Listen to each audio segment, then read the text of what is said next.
5 seconds. Start. மாண்புமிகு பேரவை தலைவர் அவர்களே, பொதுப்பணிகள், பாசனம் குறித்த மூலதனச் செலவு குறித்த மானிய கோரிக்கைகள் மீது பேசுவதற்கு வாய்ப்பளித்தமைக்கு முதற்கண் என் நன்றியை தெரிவித்துக் கொள்கிறேன்.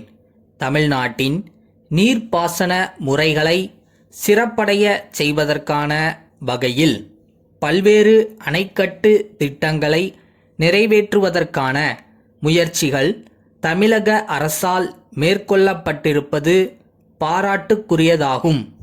இத்தகைய பணிகளில் சுணக்கமில்லாமல் விரைந்து நடவடிக்கைகளை மேற்கொள்ள வேண்டுமென்று இந்த நேரத்திலே நான் கேட்டுக்கொள்கிறேன். அடுத்து, விவசாயத்தையே நம்பியிருக்கக்கூடிய ஒன்றுபட்ட தஞ்சை மாவட்டம் தற்போது 3 மாவட்டங்களாக பிரிந்து செயல்பட்டு வருவது அனைத்து மாண்புமிகு உறுப்பினர்களுக்கும் நன்கு தெரியும்.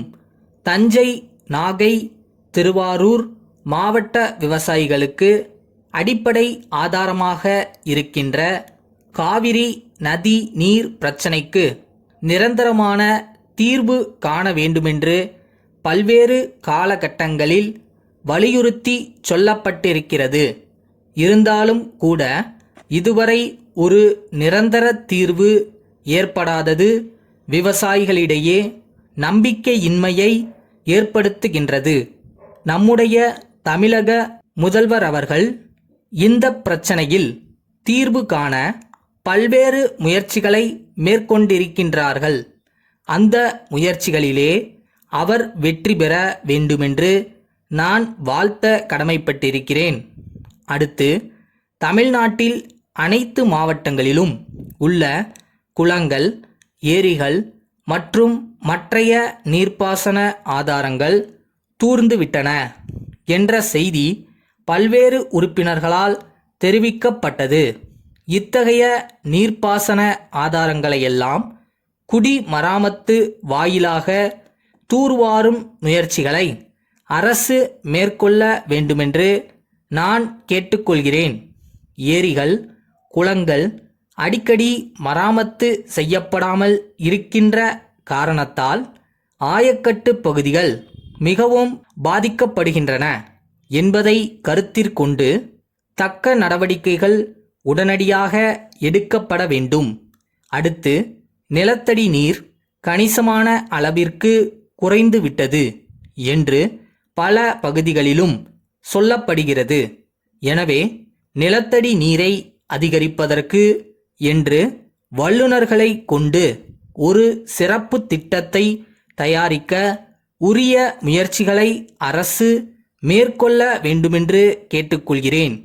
இந்த நேரத்தில் காவிரி, தாமிரபரணி மற்றும் கங்கை காவிரி இணைப்பு போன்ற தேசிய திட்டங்களை நிறைவேற்றுவதற்கு தேவையான முன் முயற்சிகளை மத்திய அரசு மேற்கொள்ள வேண்டுமென்று நம்முடைய மாநில அரசு வலியுறுத்த வேண்டுமென்று நான் தெரிவிக்க கடமைப்பட்டிருக்கிறேன். கடைசியாக ஒரு கருத்தை தெரிவித்து என் உரையை நிறைவு செய்யலாம் என்று கருதுகிறேன். இப்போது காவிரி ஆற்றின் மூலம் தமிழகத்திற்கு வரவேண்டிய தண்ணீரின் அளவு நாளொரு மேனியும் பொழுதொரு வண்ணமுமாக குறைந்து கொண்டே இருக்கிற நிலையில் கடலில் சென்று விழும் மழை தண்ணீரை சேமித்து வைக்க தமிழக அரசு நல்லதொரு திட்டத்தை தீட்டி செயல்படுத்த வேண்டுமென்று கேட்டு பேசுவதற்கு வாய்ப்பளித்த தலைவருக்கு நன்றி கூறி உரையை முடிக்கிறேன். காஞ்சிபுரம் சன்னதி தெருவில் 40ஆம் இலக்கமுள்ள இல்லத்தில் வசிக்கும் திரு அறிவழகன் காஞ்சிபுரம் மாவட்ட ஆட்சித்தலைவருக்கு எழுதிய 4 அக்டோபர் 1999 நாளிட்ட கடிதம். அன்புடையீர், நான் தனியார் நிறுவனம் ஒன்றில் பணிபுரிந்து வருகிறேன். அதற்கான சான்றினை இக்கடிதத்துடன் தங்களுக்கு அனுப்பி வைத்துள்ளேன். கடந்த ஆண்டு எனக்கு திருமணமாகி தற்போது நானும் என் மனைவியும் மேற்கண்ட முகவரியில் வசித்து வருகிறோம்.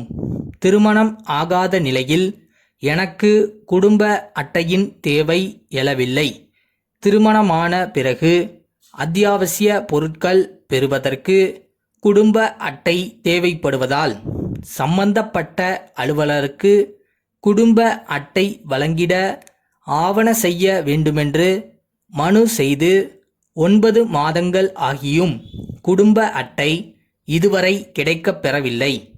இத்துடன் என்னுடைய ஊதிய விவரங்கள் மற்றும் என் குடும்பத்தில் உள்ளோர் பற்றிய தகவல்களை தெரிவித்துள்ளேன்.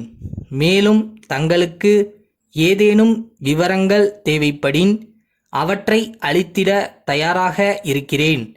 எனக்கு விரைவில் குடும்ப அட்டை கிடைக்க ஆவண செய்ய வேண்டுமென்று பணிவுடன் கேட்டுக்கொள்கிறேன். தங்கள் நம்பிக்கையுள்ள